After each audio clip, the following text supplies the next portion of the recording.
The morning sun bathed the bamboo grove in golden light as the Buddha prepared to address his gathered disciples.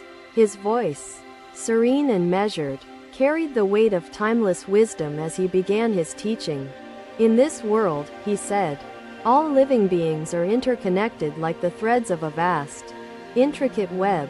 The disciples sat in attentive silence, their hearts open to absorb the Buddha's profound words. A faint breeze rustled the leaves, as though nature itself was listening to his teaching. The Buddha continued, the earth beneath us is not merely soil. It is the foundation of all life. He paused, his eyes sweeping across the faces of his disciples, ensuring they grasped his meaning. When we treat the earth with carelessness, he said, we disrupt the balance that sustains us and all creatures. A disciple named Kassapa raised his hand, seeking clarity on the Buddha's words about caring for the earth. Master, Kassapa began, how can we, as practitioners of the Dharma, harmonize with the earth in our daily lives? The Buddha's gaze softened as he replied, Kassapa, to live in harmony, one must first see the earth as a sacred being. He gestured to a nearby stream, its waters glistening like liquid diamonds in the sunlight. This stream, he said, is not merely water. It is life, flowing with a purpose, sustaining countless beings. The disciples leaned in closer, captivated by the Buddha's poetic description of the natural world. To honor the earth, he continued, is to honor the very foundation of our existence and spiritual journey. Ananda, always eager to deepen his understanding, posed another question to the Buddha with genuine curiosity. Master, Ananda asked, what specific actions can we take to cultivate compassion for the earth and its creatures? The Buddha's eyes gleamed with approval at Ananda's thoughtful inquiry, and he began to elaborate further. Ananda, he said, mindfulness is the first step. Observe the earth, its rhythms, its gifts, and its silent teachings. He stretched out his hand, picking up a handful of soil, crumbling it gently between his fingers. This soil, he explained, is not dead matter. It is alive, nurturing the seeds that grow into food and forests. The disciples watched in awe, realizing the profundity in something as simple as a handful of soil.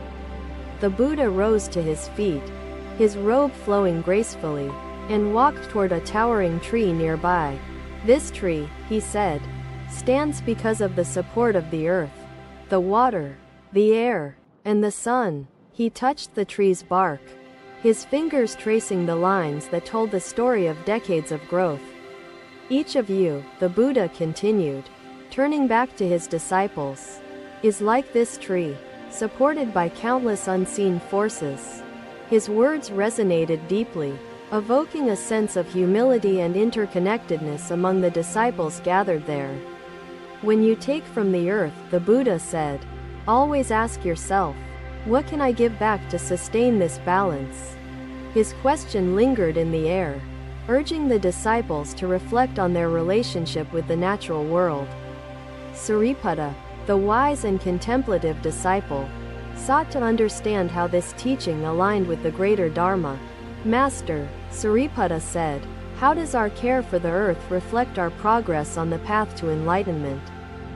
The Buddha's smile was gentle yet knowing as he addressed Sariputta's profound question. Sariputta, he began, enlightenment is not an escape from the world but a deeper engagement with its truths and sufferings.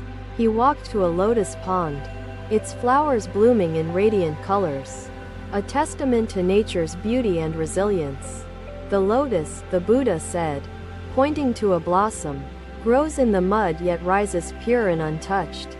Seeking the light, the disciples nodded, understanding that the lotus symbolized their own potential for spiritual growth amidst life's challenges. The Buddha turned to them, his voice carrying the weight of compassion and urgency.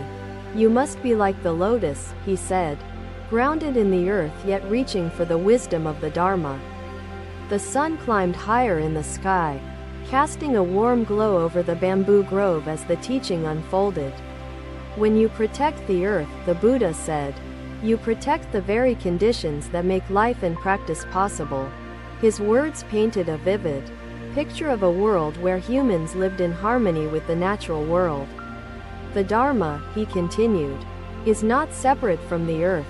It is woven into the fabric of all existence. A sense of awe and responsibility filled the disciples as they grasped the interconnectedness of all things.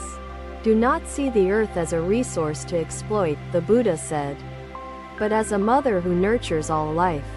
His analogy struck a chord, resonating deeply with the disciples and their understanding of compassion.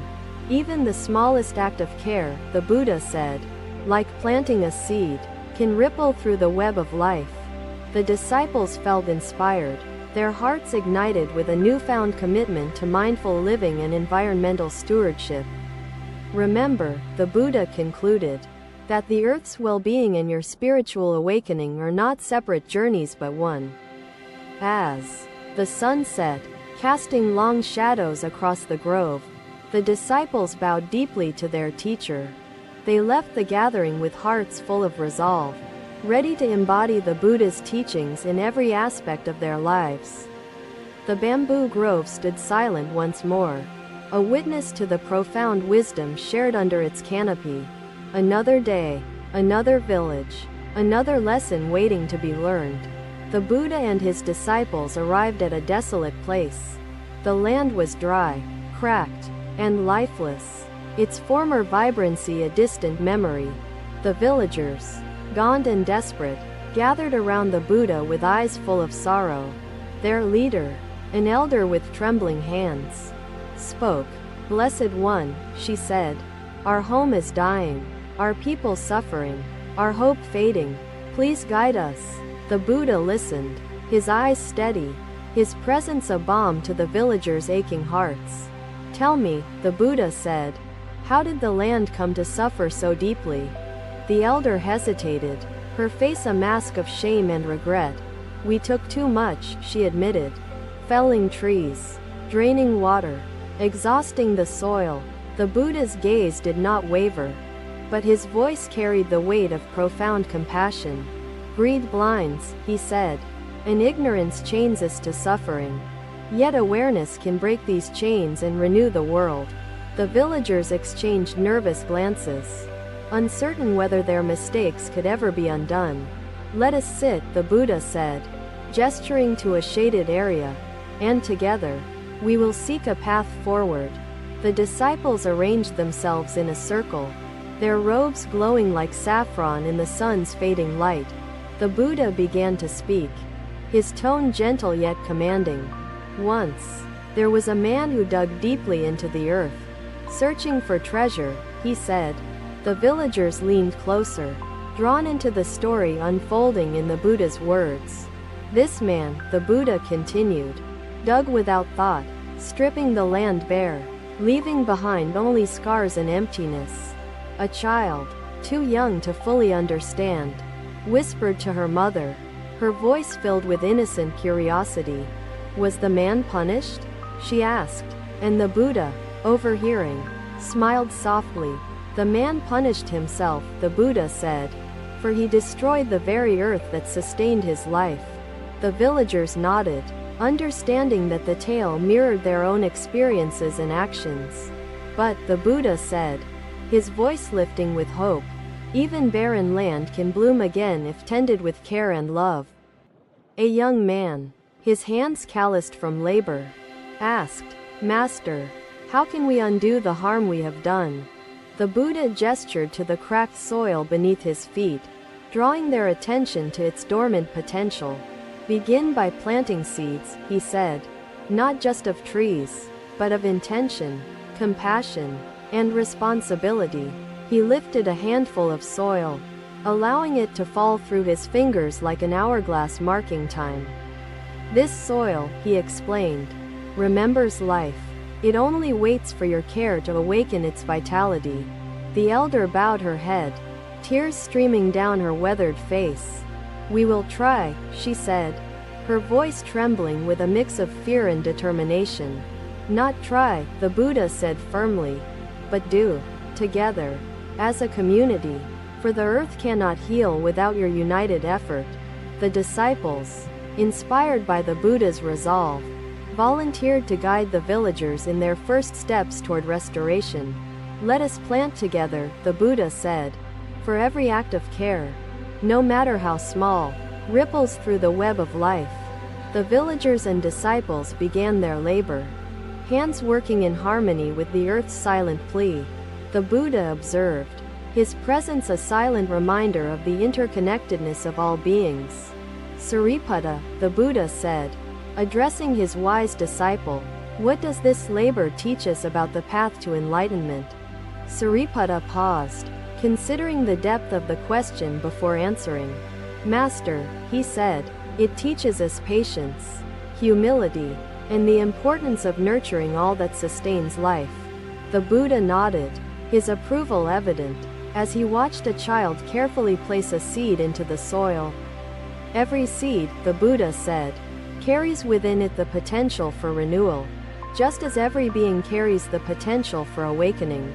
The sun began to set, casting long shadows that seemed to stretch endlessly across the barren land. The villagers, though exhausted, felt a sense of purpose they had not known in years. "This work," the Buddha said, "is more than labor. It is a meditation, a practice of the Dharma in action."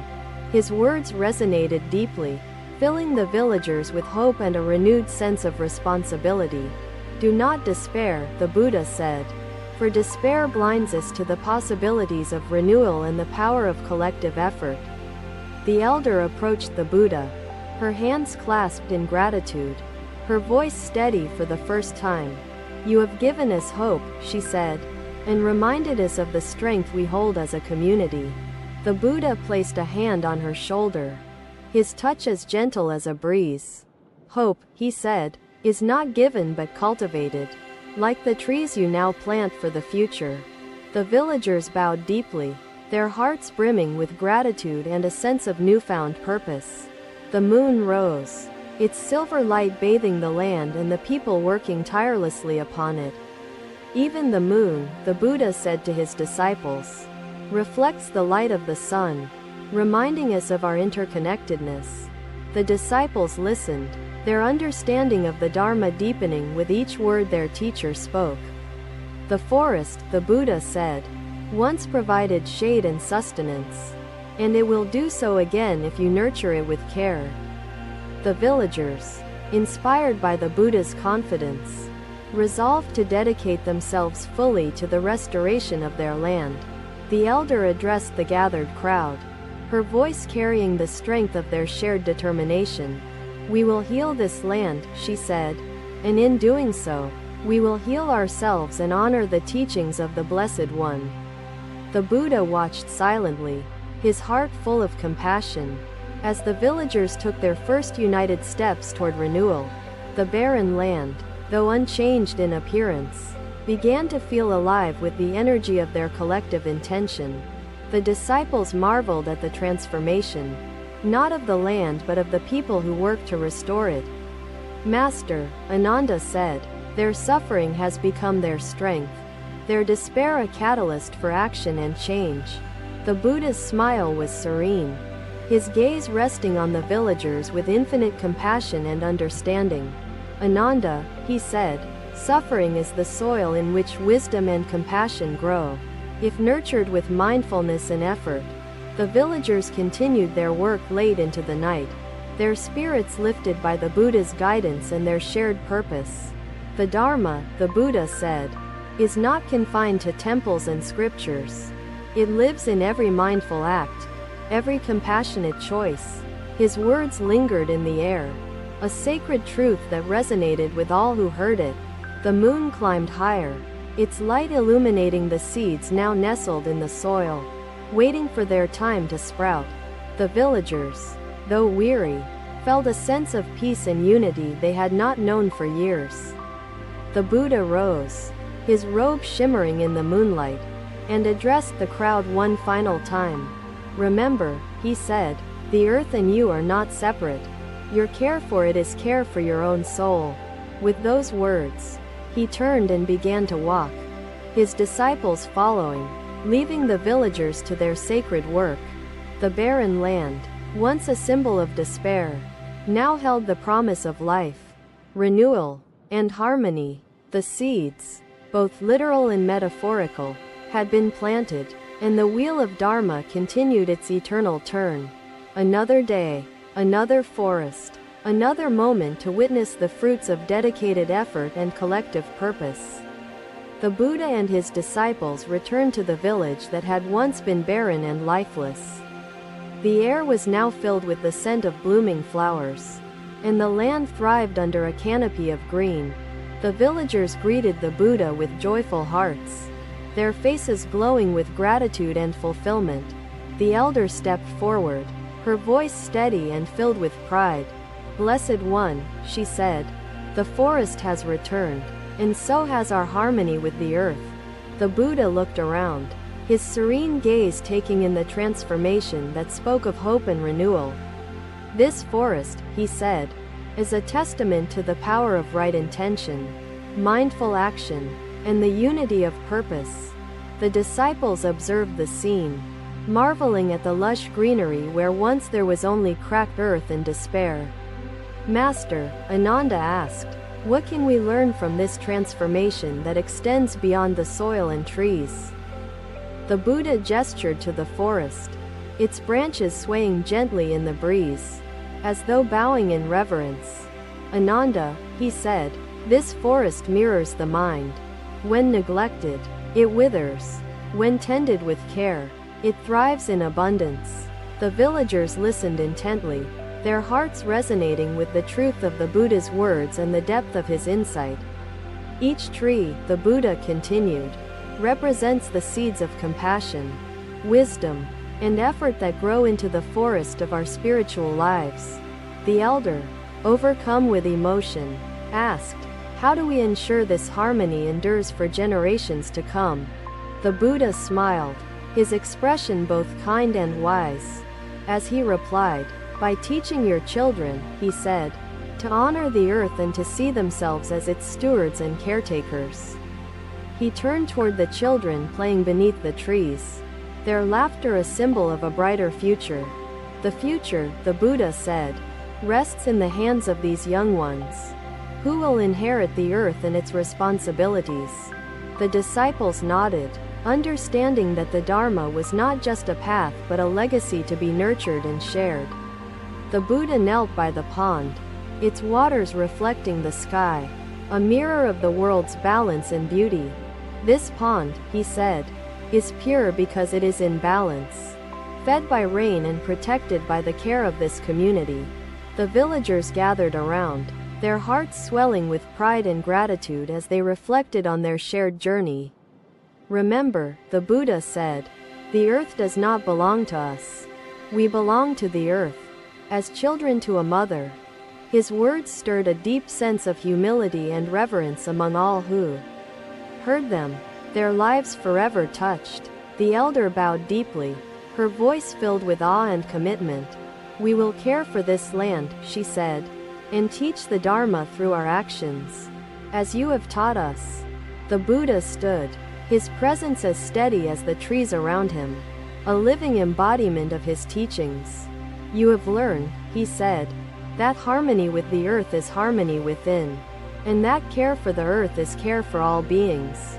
A soft breeze swept through the forest, carrying his words to every corner, touching every heart present. The disciples felt a profound sense of fulfillment, witnessing the transformation of the land and the people. "Sariputta," the Buddha said, addressing his thoughtful disciple, "what wisdom can you share with this community as they continue their journey?" Sariputta's voice was calm and deliberate, his words shaped by deep understanding and reflection. "Master," Sariputta said, "they have shown that when intentions are pure and actions are united, even despair can bloom into hope and life." The villagers applauded Sariputta's wisdom, their spirits soaring with pride and determination to sustain their restored harmony. The Buddha placed his hands together, a gesture of gratitude and reverence toward the forest and its stewards. "This forest," he said, "is now your teacher, a living reminder of the Dharma and the power of compassionate effort." The villagers bowed deeply, their love for the Buddha and his teachings evident in their actions and expressions. The children gathered flowers, offering them to the Buddha as symbols of their pure and innocent gratitude. The Buddha accepted the flowers, his smile radiating a sense of boundless love and joy. "These flowers," he said, "are gifts from the earth, just as your compassion and effort are gifts to the world." The sun began to set, its golden light casting a warm glow over the forest and the community within it.